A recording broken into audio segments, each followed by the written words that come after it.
পুরুষ এবং মহিলা উভয়ই আবেদন করতে পারবে। দেখো, ডিভিসি অর্থাৎ দামোদর ভ্যালি কর্পোরেশনে নিয়োগের বিজ্ঞপ্তি বেরিয়েছে। নিয়োগ করা হবে কী হচ্ছে, কোন পদে, সেই সম্পর্কে ডিটেলস আলোচনা করব। কীভাবে তোমরা অ্যাপ্লিকেশান করবে, আবেদন করার সঙ্গে সঙ্গে বয়স কত লাগবে, কিভাবে নিয়োগ পদ্ধতি, সবই আলোচনা করব। এবং অনলাইন এটা অ্যাপ্লিকেশান করা হবে, তো সেই সম্পর্কে আমরা ডিটেলস আলোচনা করে নেবো। একটু সময় দাও, দেখো সময় নিয়ে ভিডিওটা দেখে নাও। দেখো, category wise vacancy details. Category কিসের না, টেকনিক্যাল এক্সপার্টের। টেকনিক্যাল যদি কী হচ্ছে, যদি তুমি এই পদের জন্য আবেদন করতে আগ্রহী হও, তাহলে অবশ্যই তোমাকে কী করতে হবে না, ইঞ্জিনিয়ারিং বিষয়ের ওপর গ্র্যাজুয়েট হতে হবে। দেখো, কোয়ালিফিকেশান রিকোয়ারমেন্ট কী কী আছে।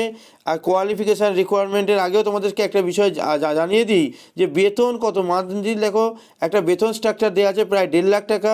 এবং দেখো, এটা কী হচ্ছে, কোয়ালিফিকেশান রিকোয়ারমেন্ট কী বলা হয়েছে না, তোমায় যদি এই পদের জন্য আবেদন করতে চাও, তাহলে তোমাকে অবশ্যই কী করতে হবে, ইঞ্জিনিয়ারিং বিষয়ের ওপর গ্র্যাজুয়েট হতে হবে।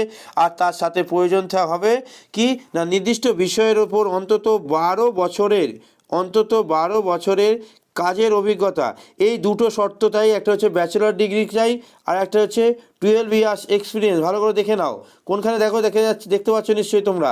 দেখো, ব্যাচেলর ডিগ্রি চাই ইঞ্জিনিয়ারিং ডিপার্টমেন্টে, আর মিনিমাম 12 ইয়ার্স এক্সপিরিয়েন্স চাই। এই দুটি শর্ত সাপেক্ষে তুমি আবেদন করতে পারবে।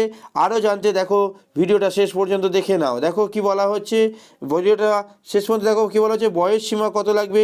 এবার কোয়ালিফিকেশান ডিটেলসটা তোমরা একটু ধীরে ধীরে দেখে নাও। বয়স কত লাগবে, বয়স হচ্ছে মোটামুটি অনূর্ধ্ব 45 বছর, অর্থাৎ 45 বছরের মধ্যে তোমার বয়স হতে হবে, 45 বছরের মধ্যে হতে হবে। তবে সরকারি নিয়ম অনুসারে যারা সংরক্ষণ পায় তারা অবশ্যই ছাড় পাবে।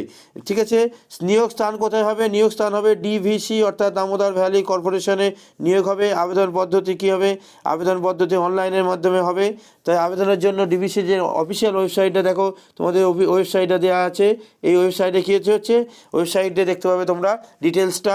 অনলাইনের মাধ্যমে বেছে নেওয়া হবে। সব থেকে আগে কী হবে, যে অফিসিয়াল ওয়েবসাইটে গিয়ে নিজের নাম নথিভুক্ত বা রেজিস্ট্রেশন করতে হবে। তারপর সঠিকভাবে ফর্মটা পূরণ করে, তারপর ফর্ম পূরণের জন্য প্রয়োজনীয় ডকুমেন্টগুলো দিয়ে সাইজ অনুসারে ক্যান্স করে আপলোড করে দেবে। তারপর ফর্মটি কী হবে, জমা করে দেবে।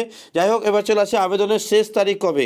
আবেদনের শেষ তারিখ কবে, দেখো জেনারেল ইনফরমেশানগুলো দিয়ে দিলাম। আবেদনের শেষ তারিখ হচ্ছে কবে না, আবেদনের শেষ তারিখ হচ্ছে 11/3/2024, অর্থাৎ 11/3/2024 আগে তুমি কী করতে হবে, তোমাকে আবেদনটা করে দিতে হবে।